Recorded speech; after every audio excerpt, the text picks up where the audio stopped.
पिछली वीडियो में जाना संधि के बारे में, इस वीडियो में हम लोग जानेंगे व्यंजन संधि के। पिछली वीडियो देखने में स्वर संधि के प्रकार के बारे में था, स्वर संधि पहचानने का तरीका, संधि विच्छेद करने का तरीका, ये सब जाना था। इस वीडियो में हम लोग जानेंगे क्या व्यंजन संधि के बारे में, व्यंजन संधि को पहचानने का नियम क्या है, व्यंजन संधि का संधि विच्छेद किस तरह किया जाता है, एग्जाम में हमसे किस तरह क्वेश्चन पूछा जाता है, ये सब जानेंगे हम लोग इसी वीडियो में। चलिए देखते हैं व्यंजन संधि कहता है क्या है, हमको देखते हैं। बोलता है क्या है व्यंजन संधि, किसी व्यंजन का यानी कोई व्यंजन वर्ण का कोई व्यंजन वर्ण होगा, आपको व्यंजन वर्ण का व्यंजन से अथवा स्वर से मेल होने पर जो विकार उत्पन्न होता है और जो परिवर्तन होता है उसी को क्या कहते हैं हम लोग, व्यंजन संधि कहते हैं। मतलब क्या हुआ, मतलब आप जब संधि विच्छेद किया था, इसका फर्स्ट पार्ट और सेकेंड पार्ट, यानी फर्स्ट पार्ट में भी आपको व्यंजन संधि रहना चाहिए और दूसरे पार्ट में आपको स्वर या व्यंजन दोनों में से कोई भी आएगा और उसके मेल से जो परिवर्तन होता है उसी को क्या कहते हैं हम लोग, व्यंजन संधि कहते हैं। देखिए यहाँ पर क्या बोला, व्यंजन संधि पहचानने के नियम। अब जानते हैं व्यंजन संधि को पहचानेंगे हम कैसे, इसके बारे में एग्जाम में वो किस तरह क्वेश्चन पूछता है। एग्जाम में अधिकतर पूछता है कि आपसे व्यंजन संधि को निम्न से कौन व्यंजन संधि से पहचानने का ट्रिक क्या है, उसको देखेंगे। संधि विच्छेद किस तरह करेंगे उसको भी देखेंगे। चलिए देखते हैं अब क्या कहता है। पहला नियम क्या कहता है, बोलता है यदि क हलंत च हलंत ट हलंत त हलंत प हलंत, मतलब कहने का क्या हुआ, किसी वर्ण किसी व्यंजन वर्ण स्पर्श व्यंजन वर्ण, ये सब क्या है, ये सब स्पर्श व्यंजन वर्ण के अंदर आते हैं। स्पर्श व्यंजन वर्ण कितने हैं, तो मैंने 25 है। मैंने पहला वीडियो में आपको वर्ण के बारे में पढ़ाया था, उसमें आपको अगर आप वो वीडियो नहीं देखेंगे तब तक आपको ये समझ में नहीं आएगा, इसीलिए आप वो वीडियो देख के तभी इस वीडियो को देखेंगे। क्यों, क्योंकि उस वीडियो में आपको वर्ण के बारे में, जब तक वर्ण आपको समझ में नहीं आएगा तब तक आपको संधि बिल्कुल समझ में नहीं आएगा। ठीक है, देखिए बोलता है क्या है, क हलंत च हलंत ट हलंत त हलंत और प हलंत। अगर आपको किसी संधि विच्छेद कर रहे हैं, उसका फर्स्ट पार्ट में आपको ये पांचों में से कोई एक आ जाए और उसके सेकेंड पार्ट में या तो स्वर भी आ सकता है या आपको किसी वर्ण का तीसरा वर्ग आपको आ जाएगा। तीसरा वर्ग कहने का मतलब क्या हुआ आप देखिए, यानी क ख ग घ अंग, ये क वर्ग है, ये क वर्ग हुआ एक, और इसका तीसरा वर्ण क्या हुआ, 1 2 3, ये तीसरा वर्ड आपका क्या आ गया, ग आ गया। बोला क्या आपको, या तो पहला पार्ट में आपको क्या होना चाहिए, इस पार्ट में आपको पांचों रहना चाहिए और दूसरे पार्ट में आपको या तो स्वर रहना चाहिए, यानी स्वर मतलब कौन, अ आ जितना भी था 11 वर्ण स्वर वर्ण थे वो आपको कोई आना चाहिए। दूसरा आपको वाला तीसरा वर्ग, किसी वर्ण का तीसरा वर्ग यानी ग आना चाहिए। फिर चौथा वर्ग यानी ग या तो घ आना चाहिए। सिर्फ क वर्ग में, अगर यही च वर्ग में हमको बोलता है क्या, च छ ज झ और य, अगर बोलता यही बोलता है क्या, यहाँ पर आपको च, इस पार्ट में आपको च वर्ग दे देता और दूसरे पार्ट में आपको बोलता है तीसरा या चौथा वर्ण पहचानिए। तीसरा इसका क्या हो जाएगा, इस वर्ण का तीसरा वर्ण क्या होगा, ज हो जाएगा। चौथा वर्ण 1 2 3, चौथा नंबर पे ये आ रहा है, झ आ रहा है। तो वही बोला क्या, इस पार्ट में आपको पांचों में से कोई रहे, इस पार्ट में आपको क्या होना चाहिए, स्वर बनना चाहिए, या तो जो वर्ग होगा उस वर्ग का तीसरा वर्ग या चौथा वर्ण होना चाहिए। आपको देखना यहाँ पर वर्ण ही होगा, ठीक है, यहाँ पर तीसरा वर्ण या चौथा वर्ण किसी वर्ग का। ठीक है, अगर यहाँ पर आपको क वर्ग दिया रहा था, क वर्ग का तीसरा वर्ण, अगर च वर्ग दिया तो तीसरा वर्ण, अगर ट वर्ग तो उसका तीसरा वर्ण, अगर इसी तरह त वर्ग का दिया तो चौथा तीसरा, दोनों में से कोई एक वर्ण आ जाएगा। इसी तरह आपको क्लियर हो गया। अगर उसके बाद अगर ये तीनों में से कोई नहीं दिया तो आपको कहीं यरल भी दे, यानी क्या, अंतःस्थ व्यंजन वर्ण। ये सब क्या है, हमारा अंतःस्थ व्यंजन वर्ण है। अगर आपने फिर बोलना, अगर आपने वीडियो को नहीं देखा वर्ण तो वो वीडियो जरूर देखिए, उसके बाद ही आपको ये समझ में आएगा। तो यरल लव ये चारों क्या है, हमारा अंतःस्थ व्यंजन वर्ण है। ये चार होना चाहिए आपको। फर्स्ट में ये क्या होना चाहिए, पहला पद में आपको ये पांचों रहना चाहिए, पांचों में से कोई भी एक आ जाएगा। और इसके दूसरे पद में क्या होना चाहिए, या तो आपको ये स्वर बनना चाहिए, तीसरा वर्ण रहना चाहिए, चौथा वर्ण रहना चाहिए, या तो यरल लव चारों में से कोई एक आ जाएगा। तब ये नियम लगेगा किसके लिए, व्यंजन वर्ण पहचानने के लिए। तो आपको देखिए क्या हो जाएगा, तब बोलते हैं क्या, अगर क रहेगा, क हलंत आपको फर्स्ट पार्ट में दिया, अगर पहला पद में आपको क हलंत दिया, क हलंत किसमें बदल जाएगा, ग हलंत में बदल जाएगा। वही अगर च हलंत रहता तो च हलंत किसमें बदल जाएगा, ज हलंत में बदल जाएगा। वही ट हलंत रहता आपको पहला पार्ट में, तो ट हलंत किसमें बदलता है, ड हलंत, ट ठ ड, तीसरा वर्ग क्या आता है, अपने तीसरे वर्ग में बदल जाता है, तो वो ड हलंत में बदल जाएगा। त हलंत रहेगा तो क्या, द हलंत में बदल जाएगा। वही प हलंत रहेगा तो क्या बदल जाएगा, ब हलंत में। ये कब होगा, जब आपको पांचों, पहला पद में आपको पांचों में से कोई एक रहेगा और उसके दूसरे पद में चारों में से कोई भी एक रह जाएगा। यानी या तो स्वर होना चाहिए या किसी वर्ग का तीसरा वर्ण होना चाहिए, चौथा वर्ग होना चाहिए, या यरा लवा, चारों में से कोई एक हो जाएगा। अगर ये इतना हो जाएगा तो उसका क्या बोले आपको, क बदल जाएगा ग हलंत में, च बदल जाएगा ज हलंत में, ट बदल जाएगा ड हलंत में, त बदल जाएगा द हलंत में, और फ बदल जाएगा ब हलंत में। क्लियर हो गया। और जैसे देखिएगा आप एग्जाम्पल के माध्यम से कैसे देखेंगे, आप कैसे पहचानेंगे से कैसे क्या हुआ, देखिए एग्जाम्पल के माध्यम से बोलता है। देखिए दिक जोर अंबर, यहाँ देखिए दिक में क्या है, क हलंत है। आपको क्या बोले थे हम पहला पार्ट में, आपको पहला पद में क्या आना चाहिए, क हलंत या च हलंत या ट हलंत, त कुछ भी आना चाहिए। देखिए यहाँ पर क हलंत दिया हुआ है, देखिए दिक में क हलंत दे दिया, और दूसरे पार्ट में आपको क्या दिया, पहला पद में क्या, पहला पद दूसरे पद में क्या दिया है, पहला वर्ण दिया आपको अ हमारा क्या है, स्वर वर्ण है। आपको अगर तक स्वर वर्ण व्यंजन वर्ण पहचानने नहीं आएगा, आपको कुछ समझ में नहीं आएगा। इसीलिए बोल रहे बार बार आप जाके पहला वीडियो जरूर देखिए, जाके चैनल के सब्सक्राइब में जाइए, देखिए वहां पर आपको प्ले लिस्ट में आपको मिलेगा हिंदी ग्रामर का, देखिएगा प्ले लिस्ट बना होगा, उसमें जाके वर्ण होगा, उसमें जाकर आप देखिएगा, मिल जाएगा आपको सब कुछ। देखिए यहाँ पर क हलंत है, दूसरे पार्ट में आपको स्वर वर्ण का अ दिया हुआ है। दोनों को देखिए क और अ को जोड़ के हमारा क्या बन जाएगा, देखिए क और दोनों अ मिल गया, दोनों हम क्या बोले थे क, और जब दूसरा वर्ण में स्वर वर्ण है तो किस में देता है, ग हलंत में बदल जाएगा। देखिए यहाँ पर दिक जोर अंबर, क और अ मिलके क्या हो जाएगा, ग हलंत हो जाएगा। लेकिन ध्यान रखिएगा ग हलंत में अ की मात्रा जुड़ती है तब जाके हमारा पूरा ग बनता है, इतना आपको पता है। व्यंजन वर्ण में अ की मात्रा तो पूरा ग बनता है, इतना आपको पता है।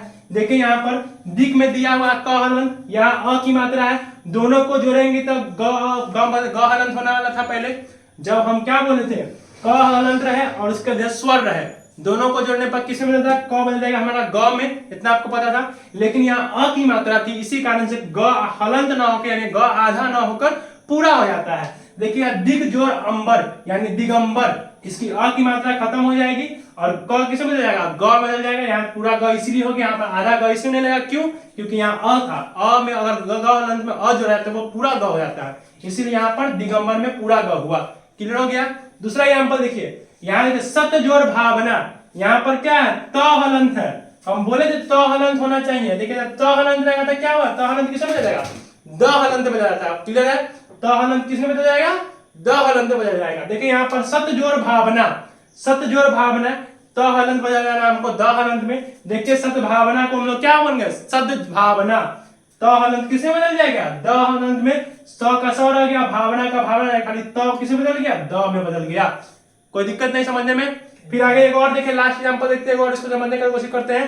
फिर देखिए दिक जोर अंत, दिक जोर अंत दिया हुआ है, यहाँ क दिया हुआ क हलंत, और क हलंत जब रहेगा और उसके बाद इस चारों में से कोई एक रहे, यानी स्वर वर्ण या तीसरा वर्ण या चौथा वर्ण या यरा लवा में से कोई रहे, तो वो किसमें बदल जाएगा, वो बदल जाएगा आपको क हलंत रहेगा तो ग हलंत में। देखिए यहाँ पर क और अ स्वर वर्ण दिया हुआ है, क ग हलंत बदल जाना चाहिए। फिर देखिए यहाँ पर अ पूरा है यानी अ की मात्रा है, और यहाँ पर ग हलंत बदलता है, उसमें अ जोड़ने पर पूरा ग होता है। क्लियर है, तो वहां पर पूरा ग हो गया और ऊपर बिंदु अंत का जो बिंदु रह गया तो लग गया, यानी दिगंत। दिक जोर अंत क्या बन जाएगा, दिगंत बन जाएगा। क्लियर हो गया। इसका स्क्रीनशॉट ले लीजिए, हम लोग आगे पढ़ेंगे दूसरा नियम को।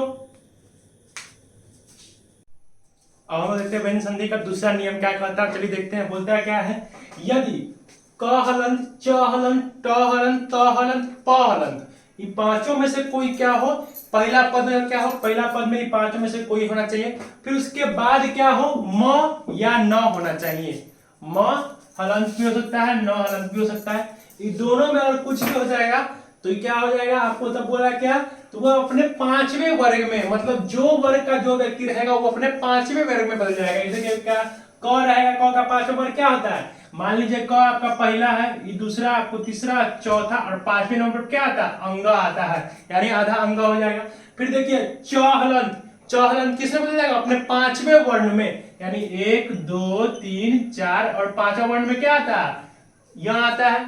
फिर देखिए आपको ट, ट अपने कितने वर्ण में, कितने वर्ण में, पांचवें वर्ण में बदल जाएगा। देखिए ट क्या आ रहा है, पांचवें वर्ण में कौन आ रहा है, न आ रहा है, तो न हलंत में बदल जाएगा। वही आपको बोला क्या, यदि क हलंत रहे, च हलंत रहे, ट हलंत रहे या त हलंत रहे के बाद अगर म या न आए, तो अगर पहला पद में आपको ये पांचों रहे और दूसरे पद में आपको म रहे या न रहे, अगर ये दोनों में से कोई एक आ जाता है तो किसमें बदल जाएगा, अपने पांचवें वर्ण, मतलब इसमें बदल जाएगा, किसमें? अपने पांचवें वर्ण में बदल जाएगा। देखिए अब एग्जाम्पल के माध्यम समझते हैं क्या बोला है। देखिएगा वाक जोड़ मैं, वाक जोड़ मैं बने तो वांग्मय बन गया। देखिए यहाँ पर क्या वाक जोड़ मैं आया। देखिए यहाँ पर यहाँ म हलन नहीं बदलता है, म हम न भी डायरेक्ट हो सकता है। क्लियर है? देखिए यहाँ पर वाक जोड़ मैं, यहाँ पर देखिए वाक में क हलंत आया हुआ है। आपको क्या बोले, इस तरफ क हलंत रहना चाहिए और उस तरफ आपको म या न रहना चाहिए। देखिए यहाँ पर वाक जोड़ मैं आ गया, वाक जो इधर वाक में क हलंत आ गया, इधर म आ गया। हम बोले थे क्या पहला पद में आपको ये पांचों में से कोई आना चाहिए और दूसरे पद में आपको म या न दोनों में से कोई एक आना चाहिए। तो यहाँ पर क्या आ गया, हमको म आ गया। तो देखिए क अपने पांचवें वर्ण में बदलेगा, क अपने पांचवें वर्ण में कौन आता है? अंगा आता है। अंग कौन? आधा अंग यानी अंग हलंत आएगा। देखिएगा वा का वा रह गया, मैं का मैं, बीच में क्या हुआ? क किस में बदल जाएगा? अपने पांचवें वर्ण यानी अंगा में बदल जाएगा, वांग्मय बन गया। फिर देखिए यहाँ पर जगत, देखिए जगत जोड़ नाथ, जगत में देखिए पहला पद में क्या है? लास्ट में क्या है? त हलंत है, त हलंत है और दूसरे पद में क्या है? न है। आपको क्या बोले थे? पहला पद में ही पांचों में से कोई आना चाहिए, दूसरे पद में क्या बोले थे आपको? म या न दोनों में से कोई एक आना चाहिए। देखिए यहाँ पर न आ गया, यहाँ पर म था, यहाँ पर न आ गया। फिर भी अब किसमें है? तो अपने पांचवें वर्ण में, जो वर्ग का व्यक्ति रहेगा यहाँ पर वो अपने वर्ग के पांचवें वर्ण में बदल जाएगा। देखिए यहाँ पर त है, त का पांचवा वर्ण क्या होता है? न होता है।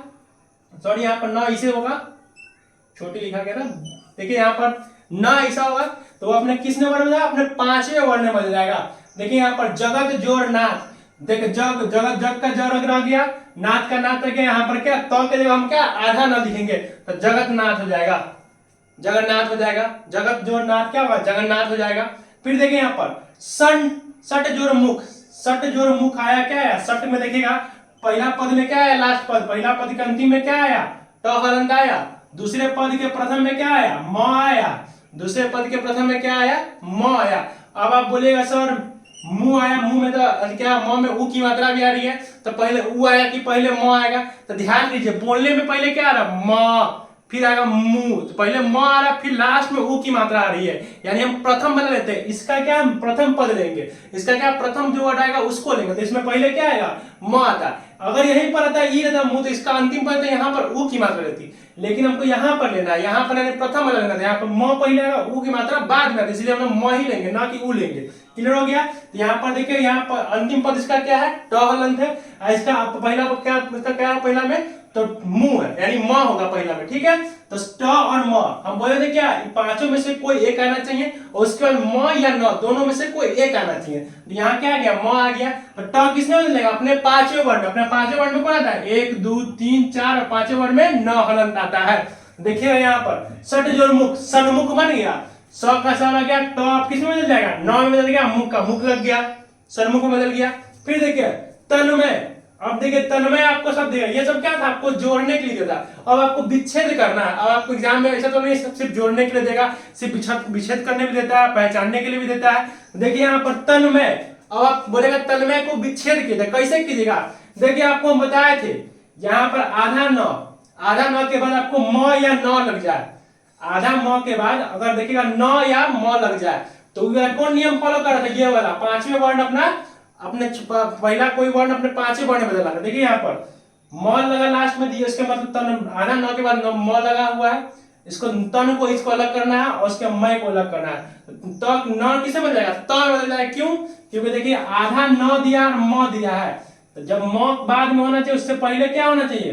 ये पांचों वर्ण में से कोई तो अपने पांचवें वर्ण देता। न का पहला वर्ण क्या होगा? न का देखिए पहला वर्ण क्या होगा? पहला वर्ण त आ रहा था और त किसमें होगा? हलंत में होगा। तो तत जोड़ मय, दोनों को जोड़ेंगे तब बन जाएगा हमारा क्या? तन्मय। फिर देखिए यहीं पर फिर से देखिए तत जोड़ मय, तत का पहला तत का अंतिम वर्ण क्या बोल रहा था हमको? यहाँ पर त हलंत आ रहा था और इसका प्रथम, इसका क्या बोल रहा था? इसका प्रथम वर्ण म बोल रहा था। त और म को जोड़ने पर हम लोग क्या बोले थे? इसमें पांचों में से कोई आना चाहिए और इसके में से क्या आना चाहिए? म या न आना चाहिए था। देखिए यहाँ पर त आ गया, यहाँ म आ गया, तो किसे बदला? आपने पांचवें वर्ण बदला था, यानी न आधा न लेगा, तत जोड़ मय यानी तन्मय बन रहा था। समझ में आ गया? अब देखिए आगे, देखिए लास्ट में और देखते हैं हम लोग चिन्मय। अब चिन्मय का संधि विच्छेद करने के लिए आपको बोला था कैसे कीजिएगा।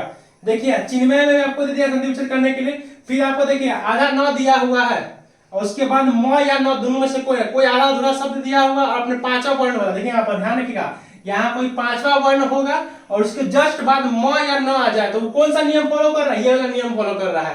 देखिएगा यहाँ पर न दिया हुआ है, न का प्रथम वर्ण क्या होता है, न का प्रथम वर्ण क्या है, न का प्रथम वर्ण त हो गया, यानी ची का ची रख दीजिए आप, न का जगह आप क्या त हलंत रख दिए, अब मैं का मैं रख दिए, यानी देखिए यह आ गया चित्त जोड़ मैं, यही बन गया आपका चिन्ह में। क्लियर हो गया। आप इसका स्क्रीनशॉट ले लीजिए, उसका हम लोग आगे पढ़ेंगे दूसरा तीसरा नियम। चलिए अब हम लोग बढ़ते हैं तीसरे नियम को, देखते हैं तीसरा नियम क्या कहता है। देखिए बोलता है क्या तीसरा नियम, किसी ह्रस्व स्वर, यानी ह्रस्व स्वर कौन, आपने वर्ण का वीडियो अपने नहीं देखा, जाके देखिए प्लेलिस्ट में दिया हुआ है वर्ण का वीडियो, उसको देखिए तभी आपको समझ जाएगा ह्रस्व स्वर क्या होता है। फिर भी मैं आपको बता देता हूँ यहाँ क्या होता है स्वर, अ, हर्ष ई, हर्ष उ और री को ह्रस्व स्वर कहते हैं। ये चारों वर्ण कौन से हैं, ह्रस्व स्वर हुए। ठीक है, बोला क्या, यदि किसी ह्रस्व स्वर या आ आए, यानी ह्रस्व स्वर आना चाहिए या तो आ आना चाहिए, उसका मेल किससे होना चाहिए, छ, यानी पहला पद में दोनों क्या आना चाहिए था, ह्रस्व स्वर, यानी अ, हर्ष ई, हर्ष उ और री या आ होना चाहिए। ये पांचों में से कोई होना चाहिए और उसके उस पार्ट में क्या होना चाहिए, छ होना चाहिए। तब क्या बोला, तब होने पर क्या बोला, छ से पहले च हलंत, यानी आधा च जोड़ दिया जाता है। मतलब क्या हुआ, दो आदमी मिल रहा है, फिर उसके एक नया आदमी कोई बन रहा है, उसी का मान लीजिए एक लड़का एक लड़की है, दोनों आदमी एक दूसरे से मिल रहा है, तो एक नया आदमी का शादी उदी करने के बाद क्या होगा, नया बच्चा जन्म होता है ना, उसी तरह यहाँ देखिए आधा च जन्म हो रहा है। ये समझिए, देखिए यहाँ पर कैसे स्व जोड़ छंद, स्व में देखिए अ की मात्रा है, व क्या हमारा व्यंजन वर्ण है, और व में क्या आ रहा है, अ की मात्रा आ रही है, यहाँ अ हो गया, और छंद में क्या है, छ आ रहा है। अब आपको क्या बोले थे, या तो आपको अ, हर्ष ई, उ, री या आ, ये पांचों में से कोई एक आना चाहिए। यहाँ पर अ है और यहाँ पर छ है। देखिएगा अ और छ को जोड़ने पर क्या बोले थे आपको, च से पहले, अब च से मतलब क्या, छ से पहले क्या आधा च लग जाएगा। देखिएगा स्व का स्व लग गया, छंद का छंद, बीच में क्या आ गया, आपको आधा च आ गया, यानी स्व पर उसका दोनों को मिलने के बाद क्या आना चाहिए, आधा च जोड़ दिया, छंद का छंद रख दिया, इसमें कोई चेंज नहीं हो रहा, इसमें बस एक बीच में एक नया वर्ड जुड़ रहा है। जहां पर आपको मिल रहा है, जहां पर आपको स्व मिल, जहां पर जोड़ने वाला काम हो रहा है, वहां पर वो आधा च जोड़ना है बस। देखिए यहाँ पर परी जोड़ छेद, जैसे परी का परी रख देंगे, और देखिए यहाँ परी में र में क्या आ रहा है, परी, हम आपको पहले बोल देते हैं, यहाँ पर री आया है तो री में र ई दोनों आ रहा है। अब बताइएगा आप री में, अब इसको यहाँ पर र लेंगे ई लेंगे, ध्यान रखिए आपको पहले बोले इसका अंतिम वर्ण, इसका अंतिम वर्ण क्या है, र न होकर ई हो रहा है, क्यों, री, यानी र में ई की मात्रा बोला, ई लास्ट में आ रहा है तो ई को ही क्या हुआ, अंतिम वर्ण हुआ, यहाँ पर यह क्या होगा, ई होगा, ह्रस्व ई आए या यहाँ पर छ आए। हम आपको क्या बोले हैं, ये पांचों में से देखिए ई है, ह्रस्व ई है, ह्रस्व ई का ई आ गया और छ आ गया, तो क्या बोलेगा, छ से पहले आधा च बस जोड़ देना है, तो परी का परी लिख दिए और उसके बाद आधा च लगा दिए, छेद का छेद लिख दिए, परिच्छेद हो गया। फिर देखिए यहाँ पर विच्छेद, विच्छेद कहने में देखिएगा ना, बी में क्या है, बी में फिर देखिए यहाँ पर क्या है, ई की मात्रा है, क्यों, बी, यानी बी में वो पहले आ रहा है, ई बाद में आ रहा है, यहाँ पर ई लिख दिए और इधर क्या लिखे, छ लिख दिए, ई और छ दोनों को जोड़ने पर क्या आएगा, आधा च आना चाहिए, बोले थे आपको छ से पहले आधा च जोड़ देना है, तो बी का बी लिख दिया, आधा च ला दिया, छेद लिख दिया, विच्छेद हो गया। फिर देखिए अनु जोड़ छेद, अनु में देखिएगा, अनु में क्या है, उ की मात्रा दी, फिर यहाँ पर अनु में न होकर उ होगा, क्यों, कि अनु, नु में उ की मात्रा लास्ट में आ रही है, उ का साउंड लास्ट में आ रहा है, यानी उ की मात्रा आ गई, क्यों, क्योंकि यहाँ पर हम लास्ट वाला वर्ण को लेते हैं, यहाँ पर उ लास्ट में यानी उ होगा यहाँ पर, और यहाँ पर छ दिया ही हुआ है, यहाँ पर 6 आप बोलेंगे सर यहाँ पर ए था, आप कहाँ ले रहे थे ए, हम पहली बार आपको बोल रहे यहाँ पर क्या होगा, यहाँ पर प्रथम वर्ण और यहाँ पर अंतिम वर्ण, यहाँ पर अंतिम वर्ण में उ की मात्रा आ रही है, प्रथम वर्ण में क्या आ रहा है, छ की मात्रा, 6 में ए बाद में आ रहा है, 6 पहले आ रहा है, इसलिए यहाँ पर 6 ले रहे हैं हम लोग, उ और 6 तुम देखिए यहाँ पर उ है और 6 आगे बाद बोले क्या, उसके 6 से पहले क्या आधा च लग जाएगा। देखिएगा यहाँ पर क्या अनु का अनु लग दिया, आधा च लगा दिए, छेद लगा दिए, तो यही हुआ। आपको क्या बोला, यही तीसरा नियम को क्या बोलता है, बोला क्या, यदि कोई ह्रस्व स्वर है या आ रहे, अगर इसमें से कोई एक आपको रहा उसके बाद क्या रहे, वो छ रहे, तो छ क्या आधा च लगता है, और च आधा च कहाँ लगा, छ से पहले आधा च लगा देना है, बस यही आपको तीसरा नियम है। इसका स्क्रीनशॉट ले लीजिएगा, उसको कॉपी में नोट डाउन कर लीजिएगा, उसके बाद हम लोग चौथा नियम को जानेंगे। चलिए अब देखते हैं चौथा नियम को क्या कहता है, चलिए समझते हैं क्या चौथा नियम कह रहा है। बोलते हैं क्या, यदि म म का मेल किससे होना चाहिए? क से म तक, यानी क से म तक कौन वर्ण था हमारा? स्पर्श वर्ण था, स्पर्श व्यंजन वर्ण था। और कौन कौन था? क से, यानी क से लेके म तक, यानी पूरा यहाँ से क ख से लेके पूरा प प म तक, ये लास्ट तक आपको इतना जितना आपको दिख रहा है 25 वर्ण के साथ आपका मेल होना चाहिए। किसका? म हलन का मेल किससे होना चाहिए? तो क से म तक के किसी भी व्यंजन वर्ण से हो तो म उसी वर्ग के पांचवें वर्ण में बदल जाता है। मतलब कहने का, अगर मान लीजिए आप क से म, मान लीजिए कहीं पर छ दे दिया, मतलब आपको इस तरफ म दे दिया म हलन, और इस तरह आपको छ दे दिया, तो बोला क्या? म हलन किसे बन जाता है? तो अपने पांचवें वर्ण में, मतलब जिस वर्ण का दिया उसी वर्ण के पांचवें वर्ण। छ का पांचवा वर्ण क्या है? य। ये बोला। अगर मान लीजिए आपको यहाँ पर छ न देगा, क दे देता, तो क का पांचवा वर्ण क्या है? अंग। यही मान लीजिए आपको ट दे देता है, ट का पांचवा वर्ण क्या हुआ? आधा न, यानी टोरिनो। ठीक है, तो यही बोला क्या? अगर आपको क्या रहे? म हलंत रहे, म हलंत का मेल किससे होना चाहिए? क से म तक के बीच में होना, किसी से वर्ण से होना, तो वो अपने वर्ण के पांचवें वर्ण, अपने पांचवें यानी अंतिम वर्ण के साथ में बदल जाता है। देखिए एग्जांपल देखिए क्या बोलता है, एग्जांपल देख के समझ में आता है कि नहीं? देखिए बोले सम जोड़ कलन, सम जोड़ कलन। देखिए सम म हलंत आपको दे दिया, यहाँ पर भी, यहाँ पर आपको क्या है? म हलंत है। म हलंत के बाद आपको क्या है? म हलंत क है। आपको बोले अगर क अपने वर्ण का पहला वर्ण अपने पांचवें वर्ण में बदल जाएगा। पांचवें वर्ण पर कौन आता है? पहला नंबर पी है, दूसरा नंबर पर तीसरा, चौथा, और पांचवें नंबर पे क्या? आधा अंग आ रहा है। देखिएगा यहाँ पे सम जोड़ कलन, देखिए संकलन हो गया। लेकिन देखिए असंकलन इसको नहीं पढ़ते नहीं। देखिए इस तरह पढ़ने में लिखा, आप कहीं पर देखे संकलन इस तरह लिखा नहीं, लेकिन आप देखिए क्या संकलन किस तरह लिखा था? इस तरह लिखा रहता है। अब आप बोलेगा सर दोनों में सही कौन हुआ? तो दोनों ही सही है, दोनों अपना अलग अलग जगह पर सही था। अगर हिंदी के बात आएगा तो हिंदी में जब भी रहेगा तो संकलन ये होगा, और जब संस्कृत की बात आएगी तो संस्कृत में संकलन इस तरह लिखाता है। देखिएगा जब भी आप देखिएगा संकलन हमेशा आपको हिंदी में इस तरह लिखा मिलता है।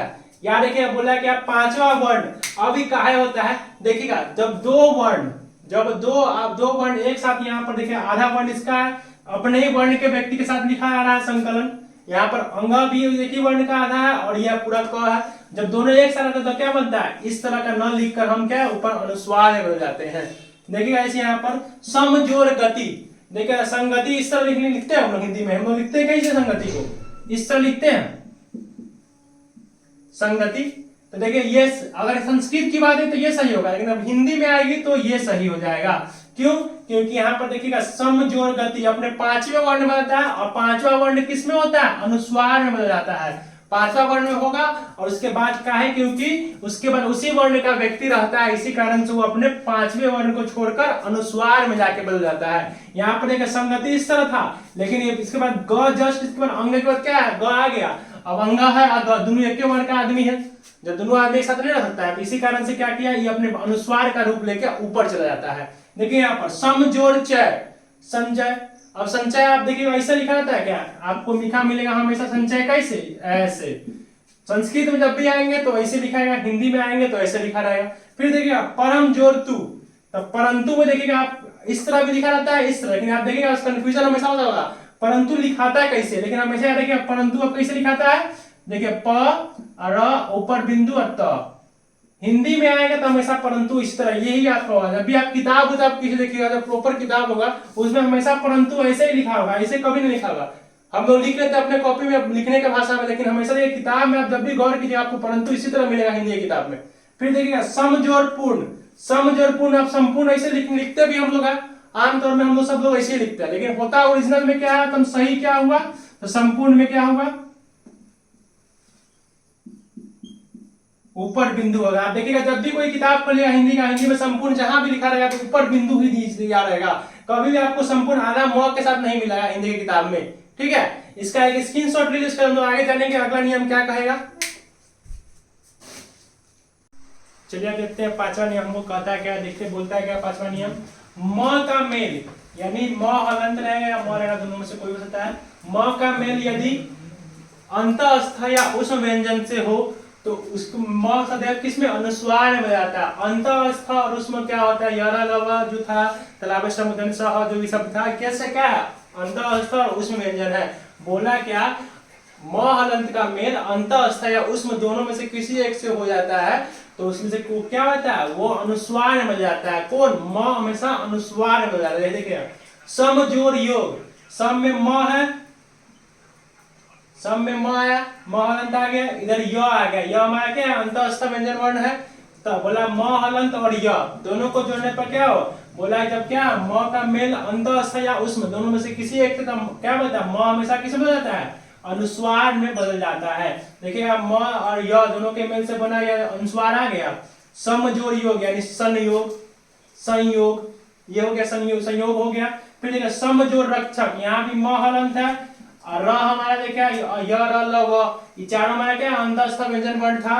म हलंत में र को जोड़ा जाएगा तो क्या बन जाएगा, र हमेशा म किसमें बदल जाएगा, हमेशा बदल जाएगा आपको किसमें, अनुस्वार में। सम जोड़ रक्षक संरक्षक, सम जोड़ सार संसार, सम जोड़ विधान संविधान, ये सब के देखिए म इसमें स आया, म स दोनों क्या, दोनों के मेल से क्या बनेगा, म हमेशा किसी में अनुस्वार में बन जाएगा। फिर देखिए म और व आया, य र ल व, ये सब क्या है अंतःस्थ व्यंजन वर्ण है, ये उष्म व्यंजन वर्ण है, दोनों के मिलने से क्या बोला, अनुस्वार में बन जाएगा। सम किसमें बदल जाएगा, अनुस्वार में, यहाँ भी बदला अनुस्वार में, यहाँ भी बदला अनुस्वार में। सम जोड़ सार संसार, सम जोड़ विधान संविधान। इसका एक स्क्रीनशॉट लीजिए, उसके जानेंगे हम लोग अगला नियम क्या है। चलिए हम छठा नियम देखते हैं। छठा नियम क्या होता है, क्या हमको देखते हैं, बोलता है क्या है, यदि त हलंत के बाद, यदि त हलंत के बाद च या छ हलंत हो तो त हलंत किसमें बदल जाता है, च हलंत में बदल जाएगा। यानी बोला क्या, आपको इस पार्ट में त हलंत दिया है, इस पार्ट में आपको च हलंत या आपको छ हलंत, दोनों में से कोई एक आपको मिल जाएगा। अगर हलंत रहेगा तो भी कोई रहेगा, कोई दिक्कत नहीं है, और नहीं रहेगा तभी कोई दिक्कत नहीं है। अगर च हलंत भी रह सकता है और सीधा च भी रह सकता है, छ रहता है, छ हलंत भी रह सकता है। क्लियर है। देखिए यहाँ बोला क्या, तो हलंत रहना इस पार्ट में और इस पार्ट में च या छ हलंत या च हलंत या छ हलंत रहना चाहिए, इस तरह का बात बोला।